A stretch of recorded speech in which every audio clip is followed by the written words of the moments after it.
Welcome back to the canon. This is a Suicide Squad expectation video.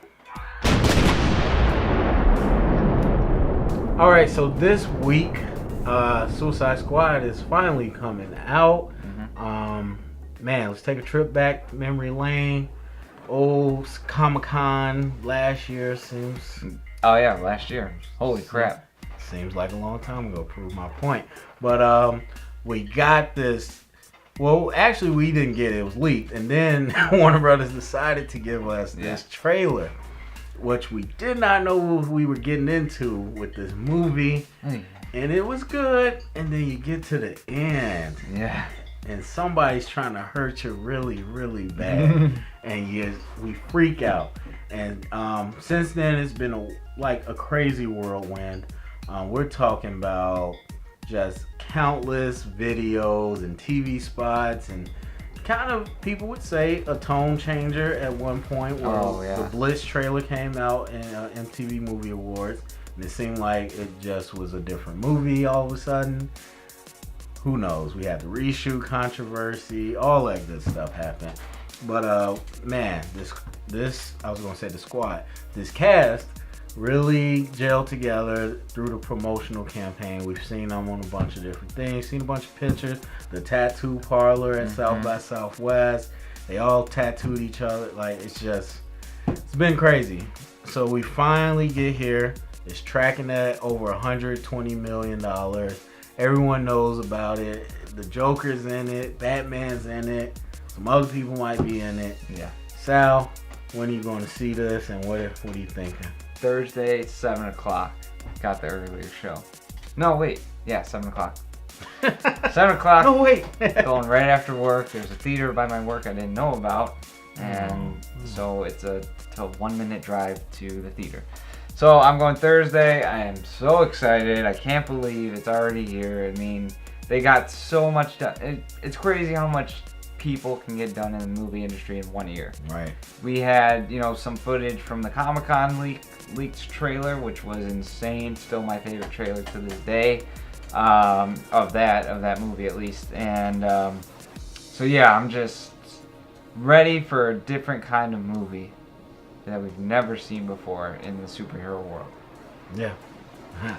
Yeah. Also going Thursday night, and I will say, Sal, I thought you were going on a later midnight one. No. I was planning on texting you some spoilers to pay you back. You are so lucky. You're so lucky. What time are you going? I'll admit it, same time as you. Yeah. But I thought you were going later like usual. And I was like, you know what? Sal spoiled that Suicide Squad scene for me. I'm about to spoil this movie for him. So Sal, good on you. We had news to report and I did it. Good on you, Sal. But anyway, yes, I'm also going at 7 Thursday night. Hopefully I can get a 6:30 or something so I could text you some spoilers for the movie. But you're right. In a year, the narrative can change so much. Everyone was excited for it. But it reminds me of Deadpool, kind of how we felt. Like, we didn't know what we were getting. This was such a different superhero movie. And even though it's not rated R, Suicide Squad feels like it's going to be a much more... I don't know, because it's a villain. It's not a hero. It's not an anti-hero. It's villains. And so it feels like it's going to be a much more different experience. More mature experience. But not a Deadpool. No, that's not even mature. That's just crazy. I wouldn't have minded a rated R version of this movie. Well, I mean, they're talking about, well, not now, they haven't been, but if they are going to do a sequel, that they might try and, bend for an R-rated version. So we'll see how this one goes. I mean, it all depends on this weekend. So we'll see. Anything particular excited for that you want out of this movie? I mean, I just want it to succeed. I wish that, I just hope it succeeds. But in terms of specifics, obviously Joker, no one can lie. They're excited to see a new Joker, see what he can bring to the table. How much Joker are you looking for? So it's a 2-hour and 10-minute movie. I think he's going to be there at least 30 minutes of the time. That's a pretty big chunk. It is a big chunk, but I think with him being after Harley, I think that's going to play into the story a lot in terms of her loyalty to the team. So that's what I think most of it's going to come from. I think we are going to have flashbacks. Obviously, we're going to have flashbacks to her being created as Harley Quinn, and he's in that. And then also, I'm pretty sure flashbacks include the Batman scene too. I'm pretty sure that's a flashback. So I think but I still think there will be more present day Joker than none. But in terms of everyone else, I hope Margot Robbie kills it and hits it out of the park.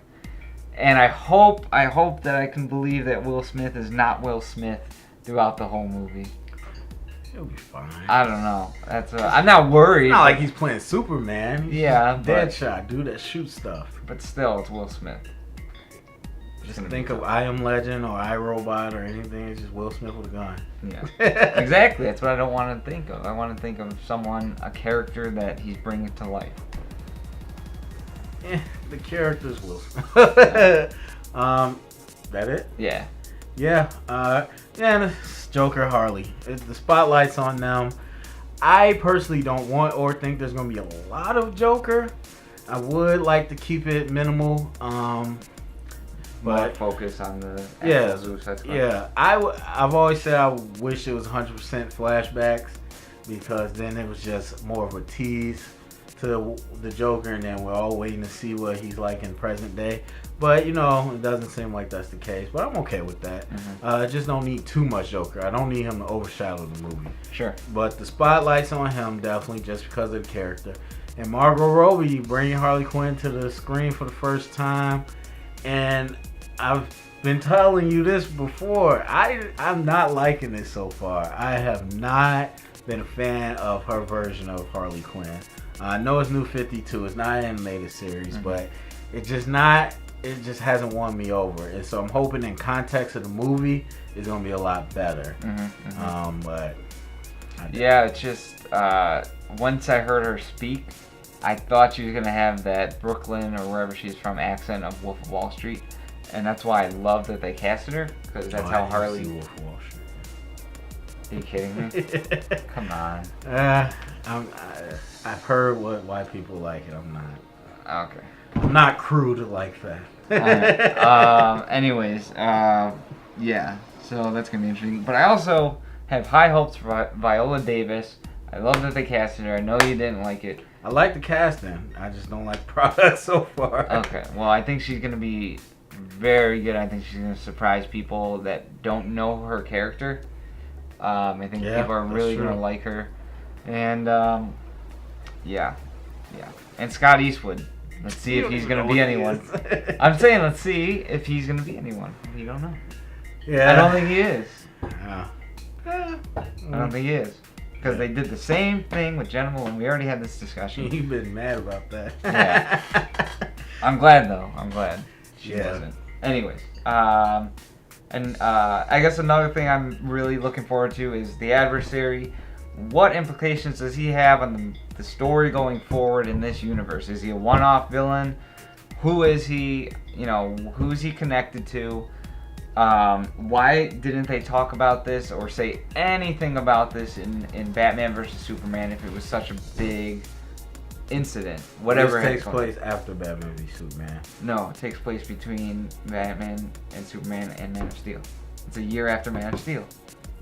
Yes, it is. All right. I meant to bring this up to you when we were doing our Comic-Con review. So in that final trailer, you see Superman's funeral scene in there. Oh, you do? Yeah. Oh, shoot, you do. This is after, bro. Oh, that totally throws me for a loop then. Mission accomplished. Cut it. We're not doing this. Yeah, so it's after. But it was always said that it was They changed it, man. Yeah. Originally, it was supposed to take place before BVS. And I do remember that from the scene, from the trailer, and I just didn't think twice about it. We didn't bring it up, but yeah. Okay. It's after. Yeah. All right. Go cry. But anyway, yeah, I don't have too many expectations for the other characters. Honestly, what I'm looking forward to probably won't happen is most of them dying. In Suicide Squad, because then that opens up the door for the next Suicide Squad to keep bringing in more characters. The only ones I don't want to die is, of course, Harley, but Captain Boomerang. Everybody else can die. I think Jai Courtney needs to prove himself. Not saying it's always his fault that he's in shitty movies, but if you're going to be in a good movie and you're going to make one memorable character, this is his time. Because he has the platform, he has the infrastructure, he just got to go out and get it. So far, it looks like he knows what he's doing, and it's going to be alright. Another character I'm really excited for is Killer Croc. I never thought we'd see a Killer Croc on the big screen. I hope he's not some mindless, monster. It doesn't seem like they're going that way. So, yeah. But I'm excited for him. Yeah. I don't know. And I hope Monster T is good too. Common. I'm wondering what's going on with that. You know what I think, honestly? I think Monster T was a bigger part, and then they kind of switched over to this adversary thing once they kind of got the mother boxes and all that going forward. It seems like they kind of switched. At least to me, I don't know. That could be totally wrong, but it seemed like Common was so prevalent, and then after about the halfway point, we haven't seen or heard anything about it. We don't see him with the cast ever. And so, I don't know. I feel like that switched. I don't know. We're rambling on. So let's just cut it. Let's cut it. Give it a grade, Sal. What you think you will I'll grade this movie out? I feel like I've given every expectation the same grade. But I'm going to give it an 8.5. What I think I'm gonna give it. I think this movie's gonna come out to be an 8. Okay. All right. I don't think it's gonna wow me in terms of that was the best comic book movie ever. But I think it's gonna be not even pleasantly good. It's just gonna be good. It's gonna be good. I'm looking forward to it being rewatchable. Whether it's gonna be great, good, just okay. I want it to be rewatchable. It's David Ayer. And I forgot to mention that. David Ayer, one of my favorite directors ever, and I think he is going to blow it out of the water. So look for a good story with substance. That's what I'm hoping for. That's a tall task. It is a tall task. Squad. It is. All right. So we'll be doing a review after we see it. Be sure to check that out. Remember, if you heard it here today, it's canon.